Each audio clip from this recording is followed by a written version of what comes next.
Hi guys, good morning. ಎಲ್ಲರೂ ಹೇಗಿದ್ದೀರಾ? ಎಲ್ಲರೂ ಚೆನ್ನಾಗಿದ್ದೀರಾ ಅಂತ ಭಾವಿಸ್ತೀನಿ. ನಾನು ಕೂಡ ಚೆನ್ನಾಗಿದ್ದೀನಿ.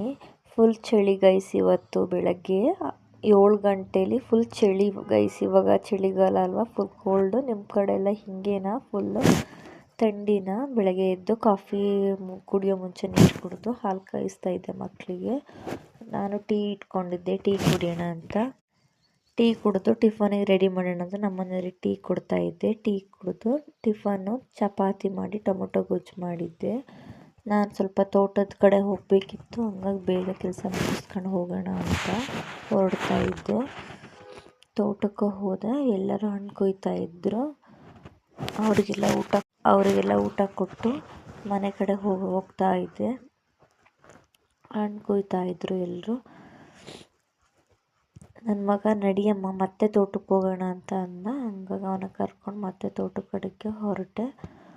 ಅವನಿಗೆ ಫುಲ್ ಖುಷಿ, ತೋಟ ಅಂದರೆ ಫುಲ್ ಖುಷಿ. ಕರ್ಕೊಂಡು ಹೋಗುತ್ತೆ ಅಮ್ಮ ಅಂತ ಫುಲ್ ಖುಷಿ. ಅವರೆಲ್ಲ ಊಟ ಮಾಡ್ತಾಯಿದ್ರು. ಅವ್ರನ್ನೆಲ್ಲ ಮಾತಾಡಿಸ್ಕೊಂಡು ಮನೆ ಕಡೆ ಹೊರಡ್ತಾ ಇದ್ದೆ. ಊಟ ಮಾಡೋದೆಲ್ಲ ಫೋಟೋ ತೆಗಿತೀಯಾ, ವೀಡಿಯೋ ಮಾಡ್ತೀಯಾ ಅಂತ ಎಲ್ಲ ಹಂಗಂತ ಇದ್ದರು. ಎಲ್ಲರೂ ಊಟ ಮಾಡ್ತಾಯಿದ್ರು. ಅವ್ರಿಗೆ ಎಲ್ಲ ಮಾತಾಡಿಸ್ಕೊಂಡು ನಾನು ನನ್ನ ಮಗ ಬಂದ್ವಿ. ನಮ್ಮದು ಊಟ ಆಗಿರಲಿಲ್ಲ, ತುಂಬ ಹೊಟ್ಟೆ ಹಸ್ವಾಗ್ತಿತ್ತು. ಊಟ ಮಾಡೋಣ ಹಾಗೆ ಇವ್ರನ್ನ ಮಾತಾಡಿಸಿ ಅಂದ್ಬಿಟ್ಟು ನಾವು ಹೊರಟ್ವಿ ಮನೆ ಕಡೆ. ಹಣ್ಣು ಕುಯ್ಯೋ ಸ್ಟಾರ್ಟ್ ಮಾಡಿದ್ರು. ಸುಮ್ಮನೆ ನಮ್ಮಿಂದ ಯಾಕೆ ತೊಂದರೆ ಅವರಿಗೆ ಅಂತ ಮನೆ ಕಡೆ ಹೊರಟ್ವಿ. ಸಂಜೆ ಬರ್ತಾರೆ, ಹಣ್ಣು ಯಾಕೆ ಮನೆ ಹತ್ರ ಬರ್ತಾರೆ. ನಾನು ಮುದ್ದೆ ಸೊಪ್ಪಿನ ಸಾರು ಮಾಡಿದ್ದೆ, ಊಟ ಮಾಡ್ಕೋತಾ ಇದ್ದೆ. ಊಟ ಮಾಡಿ ಸ್ವಲ್ಪ ಪಾಪ ಮಲಗಿಸೋಣ ಅಂದ್ಕೊಂಡು ಬೇಗ ಊಟ ಮಾಡ್ತಾಯಿದ್ದೆ. ಅಷ್ಟೊತ್ತಿಗೆ ಗಾಡೀಲಿ ತಗೊಂಬಂದರು. ಹಣ್ಣು ಅಳಿಬೇಕಿತ್ತು, ನಮ್ಮನೇಲಿ ಇರಲಿಲ್ಲ, ಹಾಗಾಗಿ ನಾನೇ ಅಳಿಸ್ತಾ ಇದ್ದೆ. ರೈತರ ಜೀವನ ಅಂದರೆ ಹಿಂಗೆ ಅಲ್ವಾ ಗೈಸ್. ರೈತರು ಬೆಳೆನೇ ಬೆಳೀತಾರೆ, ಆದರೆ ರೈತರು ಮಾತ್ರ ಬೆಳೆಯೋಕ್ಕಾಗಲ್ಲ. ಒಂದು ಸತಿ ಇದ್ದಿದ್ದ ಬೆಳೆ ಮುಂದಿನ ವರ್ಷ ಇರಲ್ಲ.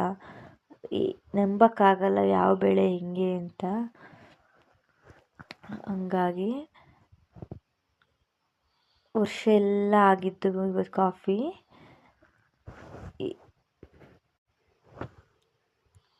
ಅಳಿತಾ ಇದ್ರು.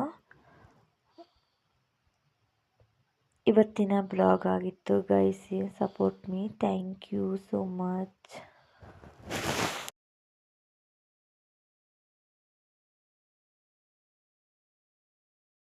ಕಾಫಿ ಮಾಡಿದ್ದೆ ಅವರಿಗೆ.